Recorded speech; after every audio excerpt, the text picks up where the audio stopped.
Don't open it! Please don't open it! He lied to me! He lied! He lied! I never believed in curses.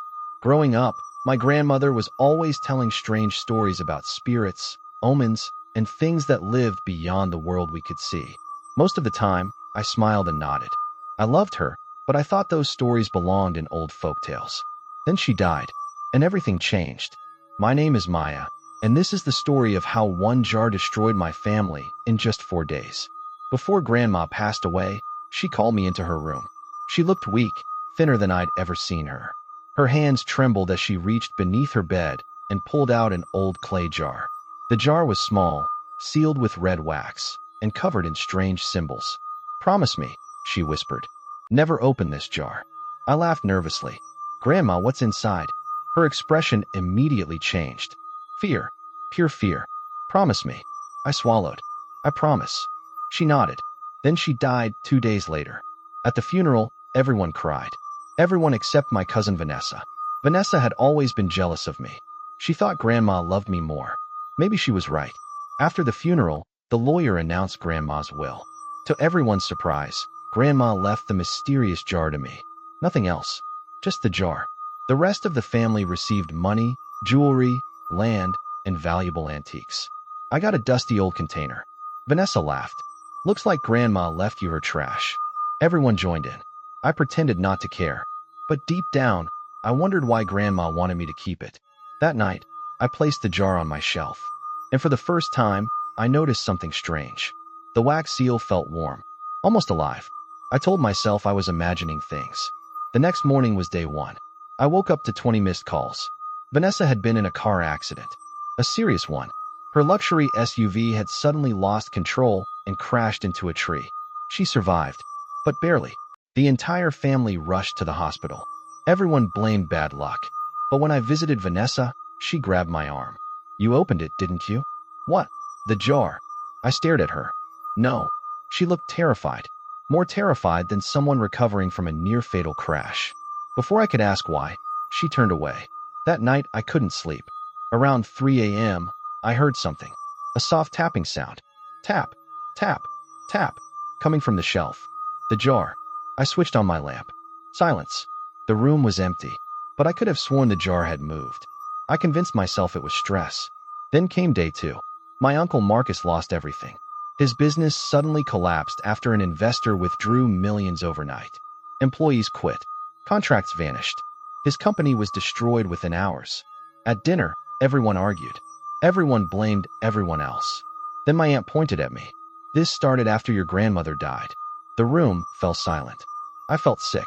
"What are you talking about?" "The jar." My heart stopped. She knew. They all knew. My grandfather had apparently told the family years ago about a sealed jar passed down through generations. A jar that should never be opened. A jar that contained something ancient. Something hungry. I demanded answers. But nobody would explain further. Instead, they all begged me to keep it sealed. By that night, I was more curious than afraid. What was inside? Why was everyone terrified? What could possibly be so dangerous? The questions consumed me. Day 3 arrived, and things became worse. Much worse. My brother, Ethan, disappeared. One moment he was driving home. The next moment his car was found abandoned on a deserted road. No sign of him. No clues. Nothing. The police searched everywhere. Hours became a full day. Still nothing. My family was falling apart. And somehow the jar seemed connected. That evening, I noticed something horrifying. The red wax seal had cracked. Just a little, but enough to reveal darkness inside. A darkness deeper than normal shadows. I should have left it alone. I should have remembered my promise. Instead, I grabbed a knife. Slowly, I chipped away the remaining wax. The moment the seal broke completely, every light in my house exploded. Glass shattered. The temperature dropped instantly, and a voice whispered behind me. Finally, I spun around. Nobody was there. My hands shook.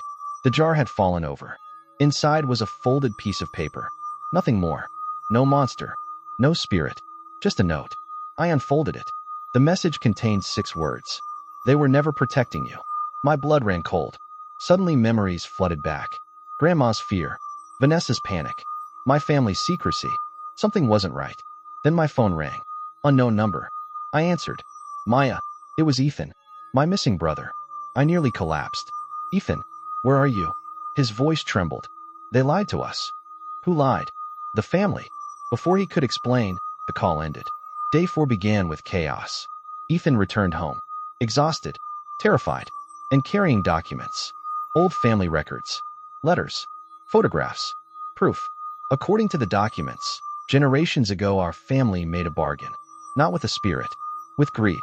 One ancestor had stolen land from an entire village. To hide the crime, they created a legend. A fake curse, a fake monster, a fake jar. For decades, the family used fear to keep anyone from discovering the truth. The jar wasn't sealing away evil. It was sealing away evidence. Evidence of everything they had done. The note inside exposed them. Grandma had finally decided the truth deserved to be known. That's why she gave the jar to me. Not because I was special, because she trusted me. When the truth came out, lawsuits followed. Property was returned. Secrets were exposed. Family members turned against each other. The empire built on lies collapsed. Vanessa's accident, Marcus's business failure, Ethan's disappearance. None of it was supernatural. Each event was connected to panic and desperate attempts to hide the truth. The moment the jar opened, everyone started making mistakes. Their own guilt destroyed them. Not a curse, not a spirit. The truth. Months later, I visited Grandma's grave. For the first time, I understood. Some secrets are more dangerous than monsters. Because monsters can be defeated. But the truth? The truth eventually finds everyone. No matter how tightly you seal the jar. And every time I remember those 4 days, I wonder something. Did Grandma know exactly what would happen? Or was she simply waiting for someone brave enough to open it? Either way, the jar changed everything. Thanks for watching. We appreciate your support.